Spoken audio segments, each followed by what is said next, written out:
Eu sou o Dr. César Lippener, médico oftalmologista da Universidade Federal de São Paulo, aqui em São Paulo, Brasil. Nós vamos falar hoje de dois assuntos. O primeiro, adaptação de lentes de contato pós-implante de anel. E o segundo, adaptação de lentes de contato após crosslinking da córnea. Nós sabemos que as indicações clássicas do implante de um anel são para aqueles pacientes que sejam portadores de ceratocone e que não tenham alterações na transparência da córnea, principalmente graus 1 e 2, pacientes que teoricamente teriam indicação de se pensar num transplante de córnea, que não tinham uma boa adaptação de lentes de contato, principalmente devido à tolerância, e que a ideia seria remodelar a córnea para facilitar o uso de lentes de contato. Aqui nós vemos um resultado excelente, a gente vê um pré-operatório e um pós-operatório de um paciente submetido a implante de anel, uma mudança bastante significativa na acuidade visual e na sua refração. Porém, nós sabemos que nem sempre isso é o que acontece. Existe um lado de imprevisibilidade do procedimento e que nem sempre o resultado é aquele que nós esperamos. Nós fizemos no nosso serviço um trabalho que foi apresentado um pôster no encontro da CLAU em 2004, em que nós avaliamos 36 olhos. Esses pacientes, 13 deles foram readaptados com lentes de contato 6 meses após a cirurgia. Desses olhos, 11 tiveram uma melhor acuidade visual corrigida acima de 20/40, 8 deles com a visão não corrigida acima de 20/40, 2 desses olhos foram encaminhados para transplante penetrante de córnea e 2 desistiram. E interessante ver que 8 desses pacientes foram adaptadas com lentes rígidas gás permeáveis esféricas ou asféricas, 2 com lente Soper, 2 com piggyback e 1 com lente gelatinosa. Então a gente observa aqui os resultados do pré e do pós-operatório com alterações bastante significativas na ceratometria e no padrão topográfico, aqui mostrando também a melhora da acuidade visual quando se compara antes e depois da cirurgia. Também aqui a melhor acuidade visual corrigida, mostrando uma melhora da acuidade visual corrigida. E esses pacientes, então, na sua maioria foram readaptados com sucesso e puderam ter uma melhora da sua acuidade visual e, em função disso, eventualmente seu transplante foi evitado ou foi postergado porque essas lentes de contato tiveram sucesso na reabilitação desses pacientes. Porém, como eu disse, isso nem sempre acontece. Como eu disse também, existe uma certa imprevisibilidade no procedimento e também não existem grandes séries na literatura de adaptações pós-implante de anel. Então a gente vê aqui, por exemplo, um relato de um paciente que foi adaptado pós-implante de anel e acabou tendo que usar uma lente em piggyback.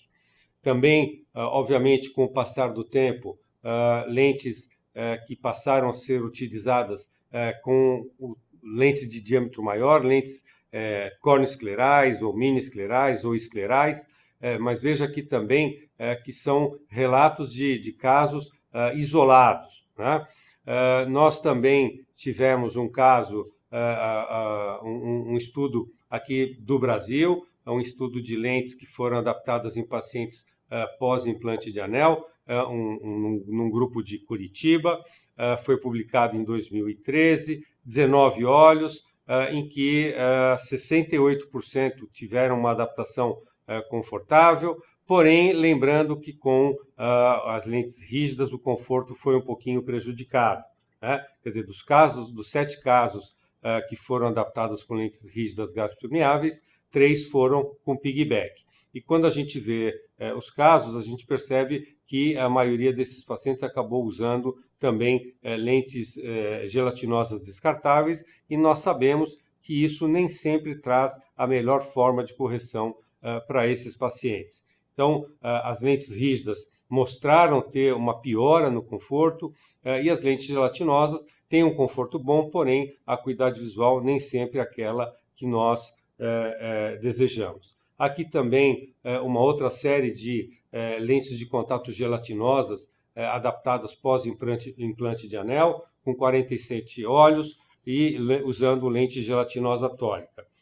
Pela experiência que eu tenho, não só pessoal, como observando casos em nosso ambulatório no sistema público, que a maioria desses pacientes ainda precisa de uma lente rígida, seja ela corneana ou lente escleral, para ter realmente uma melhora na qualidade da visão. Quando a gente também avalia trabalhos que falam de uma maneira geral sobre ceratocone, a gente percebe, por exemplo, esse é um estudo de 2017, publicado na End Contact Lens, que, apesar de tudo, a lente de contato ainda permanece como a principal opção, principalmente por ser reversível e com poucas complicações importantes. Que as opções cirúrgicas, como implante de anel ou lentes fásicas, também são consideradas na reabilitação quando há intolerância nas lentes de contato. Porém, hoje a gente sabe que, principalmente depois do advento das lentes de contato esclerais, que é muito difícil que a gente não consiga fazer a adaptação de uma lente de contato num paciente por conta de intolerância ou de uma má relação lente-córnea. E que quando se pretende interromper ou retardar a evolução, o crosslinking é a opção mais adequada.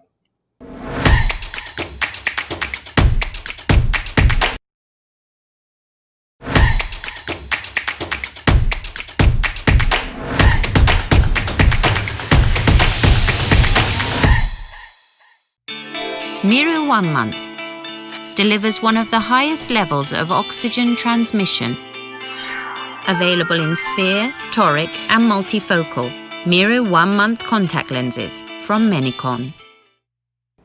Aqui um outro estudo mostrando o uso de lentes mini-esclerais após implante de segmentos de anel. Tá? Quer dizer, apesar dos resultados serem promissores, ainda existe realmente alterações na qualidade da visão, e esses pacientes devem ser avisados que eles muito provavelmente ainda vão precisar de uma lente de contato sobre o anel para melhorar a qualidade da sua visão.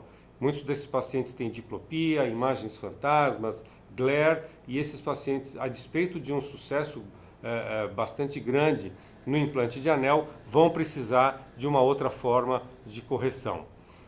Aqui também um estudo aqui do Brasil, foi publicado em 2017, relatando que os anéis foram usados inicialmente para correção de ametropias, mas eles passaram depois de uma segunda fase a serem usados nos pacientes com ceratocones leves e moderados. Muitos pacientes nesse estudo tinham um ceratocone severo ou avançado, e o anel foi usado para tentar melhorar a topografia e tentar então melhorar as condições de adaptação de lente de contato ou eventualmente uma refração, retardando então a necessidade de outros procedimentos. Mas também lembrando que boa parte desses pacientes acabam necessitando de outras formas de correção além do procedimento cirúrgico. Aqui também um trabalho publicado esse ano, aqui de um grupo do Brasil, de Porto Alegre, um grupo do Dr. Sérgio Quisco, Dr. Adiane Ruchel, que mostraram que os resultados muito bons, quer dizer, quando se avaliou nessa amostra os resultados do implante de anel propriamente dito, o que se observou foi realmente um sucesso na cirurgia. Porém, lembrando que nessa casuística o anel não se mostrou um procedimento adequado para estabilizar a doença, ou seja, para se estabilizar é necessário, a princípio, todos os estudos apontam que o crosslink é o procedimento mais indicado. Quando a gente pensa na adaptação propriamente dita, nós temos que lembrar então quais são os efeitos que são desejados e esperados quando se faz o implante de anel.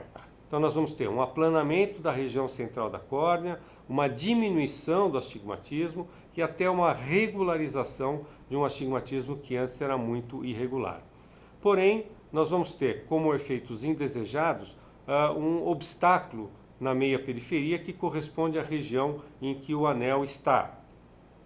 Quando esses pacientes passam a necessitar do uso de lente de contato no pós-operatório, isso pode ser a causa de uma maior instabilidade das lentes de contato e principalmente uma piora no conforto.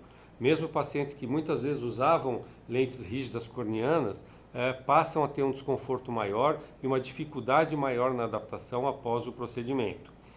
E também não é incomum a presença de ceratite punctata próximo ao local da inserção do anel e nas áreas em que esse anel está um pouco mais superficial.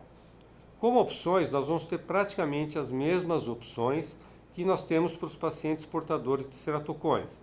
Então nós vamos ter lentes monocurvas esféricas, multiesféricas, asféricas, lentes bicurvas ou multicurvas, lentes com geometria reversa, lentes com geometria reversa tórica, desenhos especiais para lentes pós-anel, que são lentes que têm um desenho imaginando qual seria a alteração produzida na córnea e, obviamente, como nós já falamos, as lentes esclerais. As lentes gelatinosas também são possíveis, sejam esféricas, tóricas, convencionais ou descartáveis, desde que a acuidade visual com a refração seja boa ou relativamente boa, porque na verdade essas lentes vão reproduzir a acuidade visual com óculos, com pouca melhora a princípio, pois não vai haver uma interferência muito grande nos casos em que o astigmatismo permanece irregular. Existem também aquelas lentes gelatinosas especiais para ceratocone ou para córneas irregulares e, como já falamos, as lentes esclerais. A estratégia na adaptação ela é parecida com a do ceratocone. Obviamente a topografia, a tomografia ajudam muito na escolha da lente, lembrando que nem sempre a região do ápice do cone é a região mais elevada. Nós temos que tomar cuidado para que não haja toque na região próxima da inserção do anel ou onde o anel é mais superficial. Lentes com mobilidade muito diminuída podem fazer com que esse paciente se torne intolerante, assim como também as lentes com mobilidade muito aumentada, muito descentrada, que fazem com que o paciente tenha dificuldades em tolerar o uso da lente de contato. Nós então temos que ver qual é a nossa estratégia. Nós tentamos, sempre que possível, dependendo obviamente do que a gente encontra nos nossos mapas topográficos, lentes monocurvas, muitas vezes lentes asféricas com diâmetro grande, lentes em que a gente usa uma curva base próximo da curva K, da curvatura mais plana da córnea. Obviamente vamos observar com o aspecto da fluoresceína na lâmpada de fenda, lembrando que em função do novo perfil da córnea é esperado um acúmulo de fluoresceína na região central. O diâmetro um pouquinho maior facilita a estabilidade, facilita a centralização e pode melhorar o conforto também. Apesar desse novo perfil da córnea, deve haver uma troca lacrimal e quando a gente perceber que esse desenho não é adequado, pode-se mudar o perfil da lente para que o perfil da lente fique mais compatível com o perfil da córnea. Então, nós podemos, por exemplo, pensar em lentes de geometria reversa e, eventualmente, quando a relação lente-córnea ou conforto não são obtidos, as lentes esclerais podem ser a grande opção. E, obviamente, a gente tem que também conseguir que o paciente use essas lentes por um número considerável de horas por dia, suficiente para que ele exerça as suas atividades e que a acuidade visual seja boa o suficiente para que o paciente tenha o estímulo de usar as suas lentes de contato. Então, veja, um paciente que tem uma tolerância prejudicada, uma alteração na sua topografia que dificulta a centralização e a topografia muito irregular dificultam muitas vezes a obtenção de uma boa adaptação. Aqui nós vemos um paciente que tenha uma adaptação até relativamente boa, mas que a gente percebe que depois de um tempo de uso, esse paciente foi desenvolvendo uma ceratite no local da inserção do anel e até o desenvolvimento também de neovasos. Então, vejam que inicialmente uma boa adaptação, mas que depois de um tempo esse paciente foi obrigado a interromper o uso das suas lentes de contato em função dessa ceratite, que obviamente é uma preocupação muito grande, até por ser uma porta de entrada para um processo infeccioso. Aqui também mostrando com mais detalhe um outro paciente que teve o seu anel bem superficializado e a gente observa realmente uma ceratite bastante importante e era uma lente que inicialmente tinha sido obtida um padrão razoável, uma lente de diâmetro grande com 12.4, foi das lentes testadas aquela que menos apresentava toque na região, mas ao longo do tempo, depois de um tempo então de uso, esse paciente desenvolveu essa ceratite. Aqui também vejam que várias regiões ao redor do anel corando, isso é uma preocupação não só porque isso causa desconforto, mas como isso pode ser um processo progressivo e também, como eu disse anteriormente, uma porta de entrada para uma ceratite microbiana.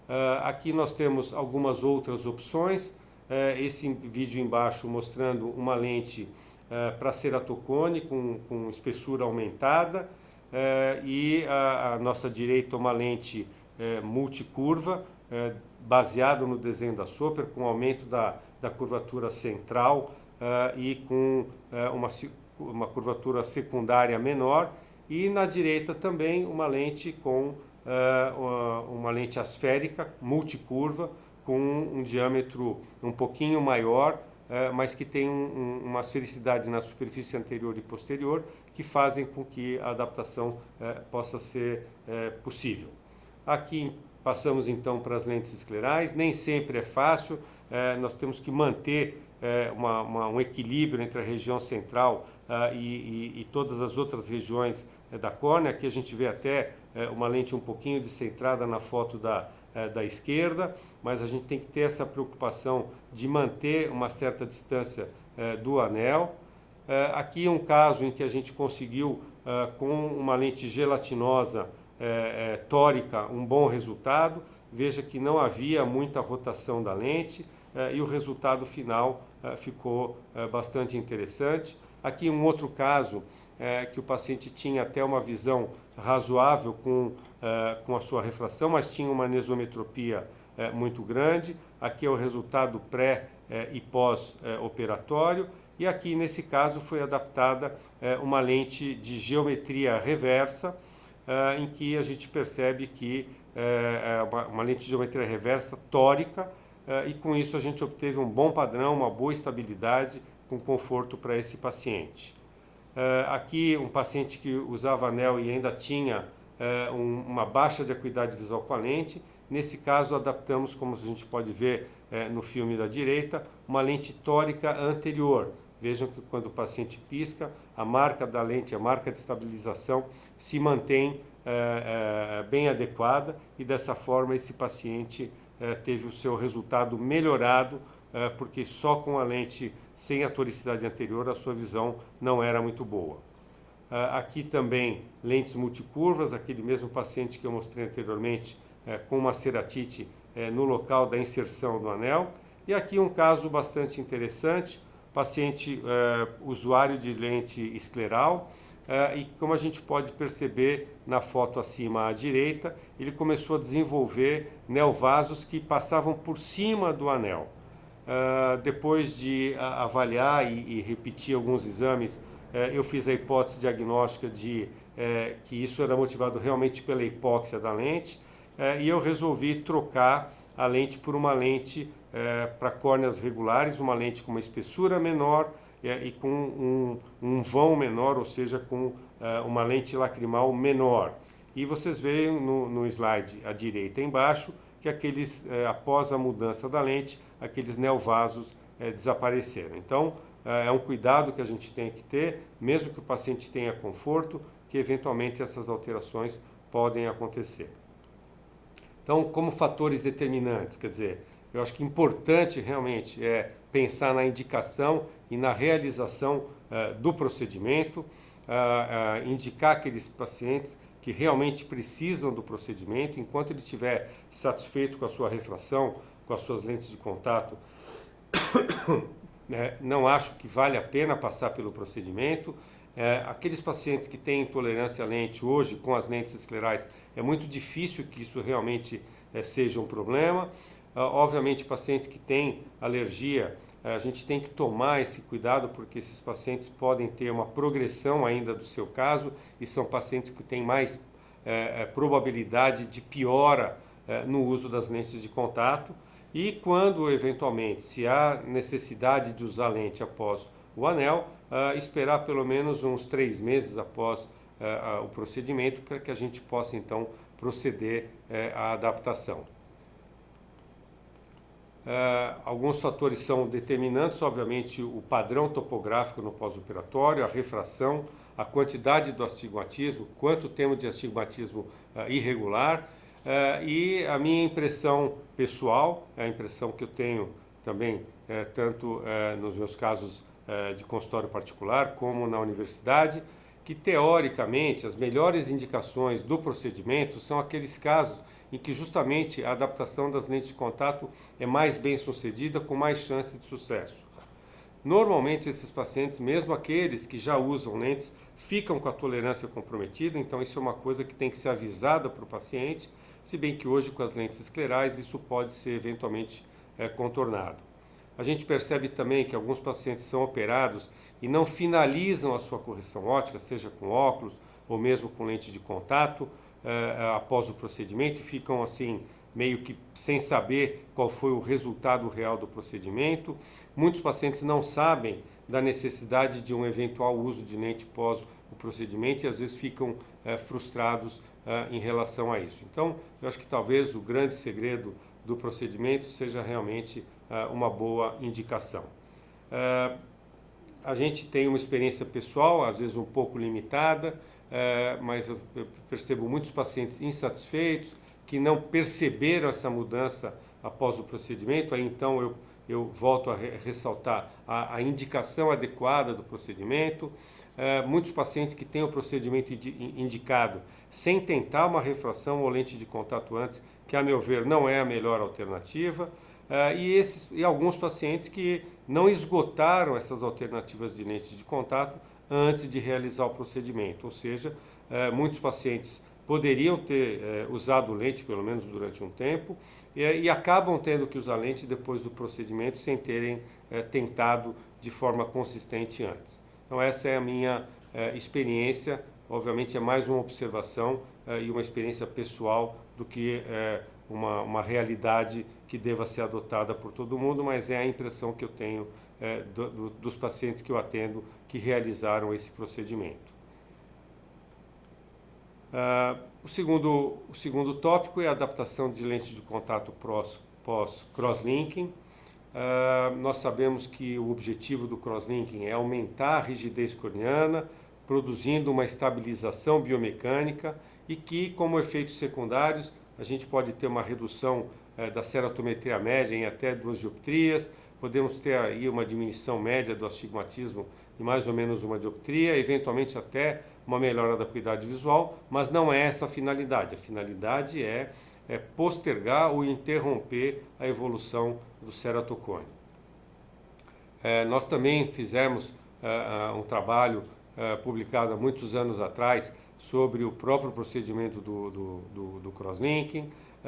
Examinamos, foi um estudo intervencional, prospectivo, randomizado, e a gente observou pacientes com progressão e crosslinking, e só pacientes que foram observados sem o crosslinking, e aí a gente realmente nesse estudo percebeu que realmente é um procedimento que tem essa propriedade de poder interferir na evolução, e que a maioria desses pacientes que fizeram o crosslinking tiveram a evolução do processo interrompida ou postergada. Existem vários trabalhos, mas existem poucos trabalhos que falam da adaptação de lente de contato pós-crosslinking. Então a gente tem, por exemplo, esse estudo aí de 2011, falando da influência do uso da lente de contato nos resultados do crosslinking. Ele avaliou dois grupos, né?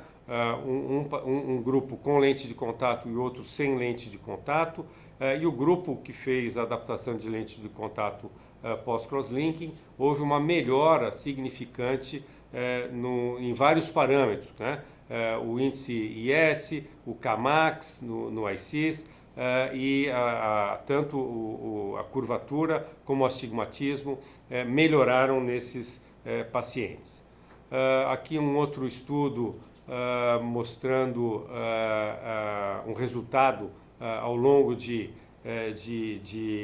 10 anos, e também mostrando que o crosslinking da córnea é um tratamento efetivo para tentar melhorar o problema desses pacientes que têm um ceratocone progressivo e que produziam uma estabilização a médio e longo prazo, com bastante segurança, e que diminuiu-se a necessidade de transplantes de córnea, ou foram postergados transplantes de córnea por conta do procedimento.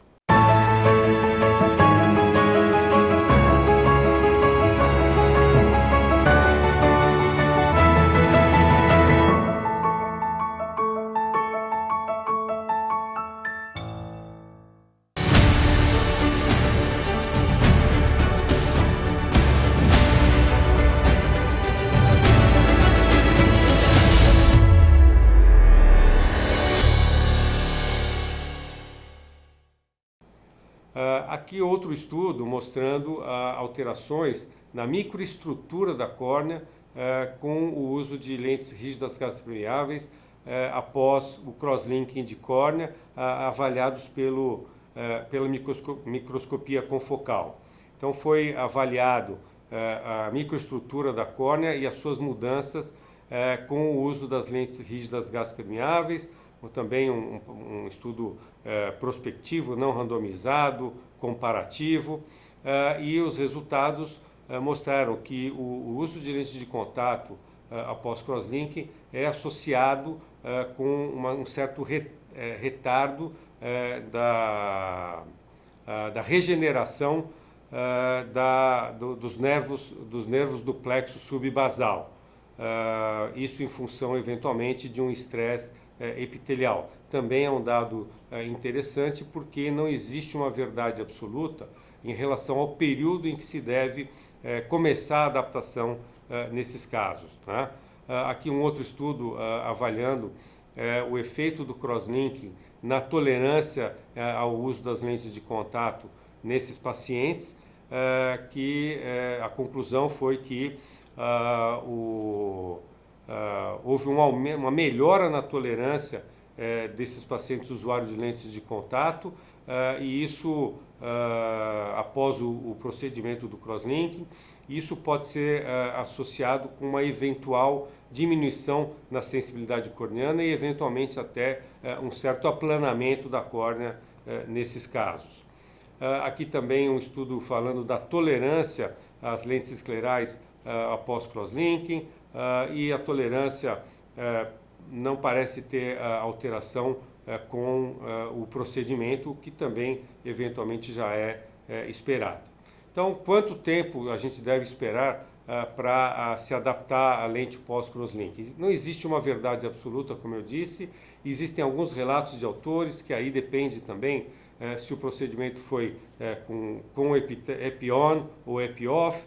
Normalmente com o epi-on, talvez o prazo para adaptação possa ser um pouco menor, eventualmente 2 a 4 semanas, com o epi-off de 4 a 6 semanas, porém existem autores que sugerem que esse procedimento de adaptação da lente ocorra apenas 3 meses após a realização do crosslink. Na minha experiência, eu geralmente faço os procedimentos com o epi-off. Normalmente, as lentes rígidas corneanas, eu inicio a adaptação ou o paciente volta a usar suas lentes cerca de 1 mês depois, desde que não haja nenhuma alteração superficial, que o epitélio esteja totalmente refeito e cicatrizado. E nas lentes esclerais, eventualmente de 2 a 3 semanas, se o epitélio tiver cicatrizado, sem ceratite, esses pacientes voltam a usar. Até o momento, os casos que eu adaptei, eu não tive problemas em relação a isso.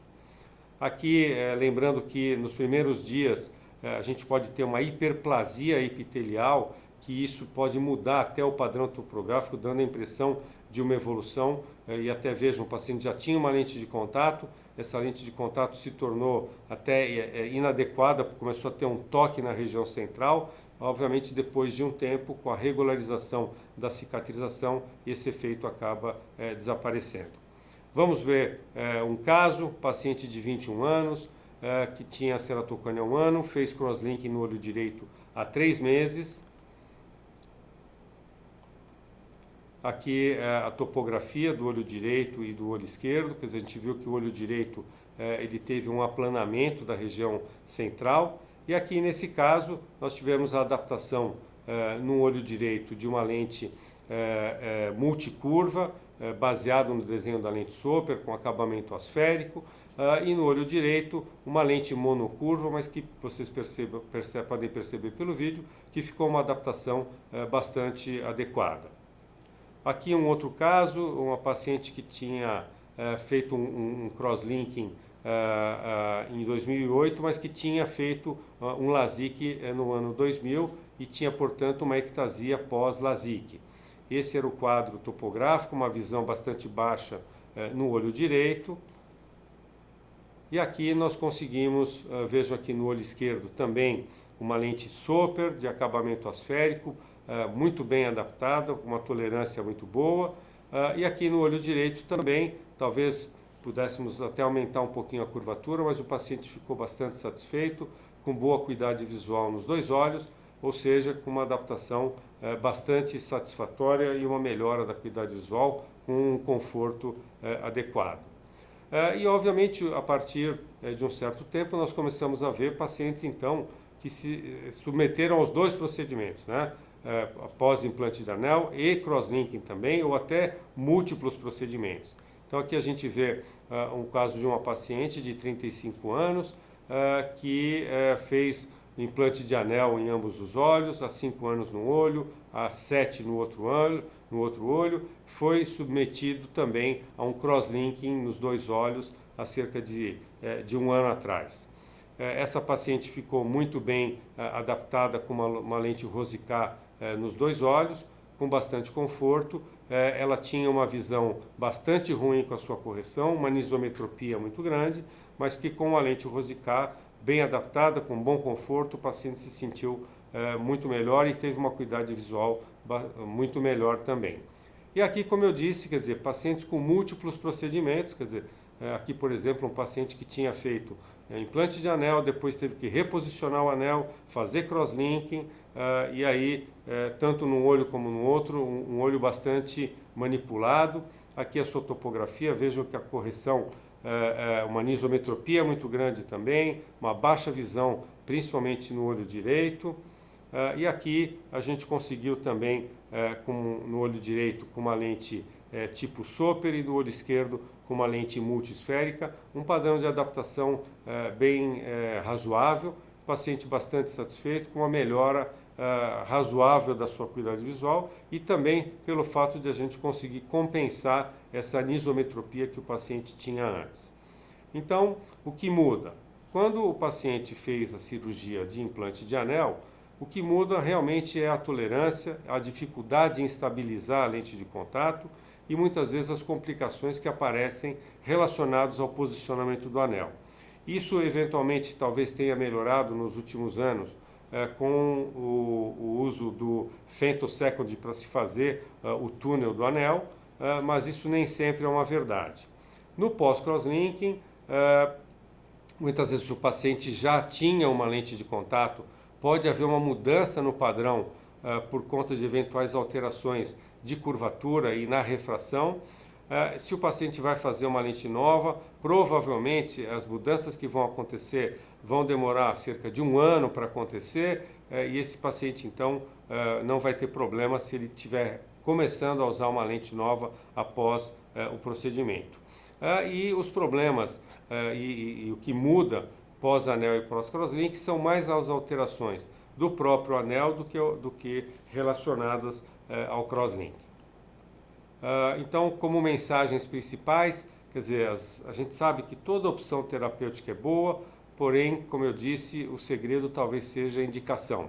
É bom senso ver realmente se o procedimento tem uma indicação consistente, pensar no que é melhor para o paciente, considerar a binocularidade, quer dizer, se o paciente tem uma visão boa, 20/25, 20/20 num olho, no outro tem um ceratocone já há um certo tempo, e que não tem nenhum impacto, nenhum prejuízo na sua visão para suas atividades no dia a dia, eventualmente esse paciente não precisa de um procedimento, ou esse procedimento pode ser feito mais para frente, ou seja, tentar reavaliar qual é o impacto que a doença está causando nas atividades de trabalho, de estudo, de lazer, ver qual é a expectativa do paciente em relação à realização do procedimento, explicar quais são as possíveis alternativas que ele vai ter depois que quando o objetivo for proporcionar estabilização do ceratocone, que o procedimento padrão é o crosslinking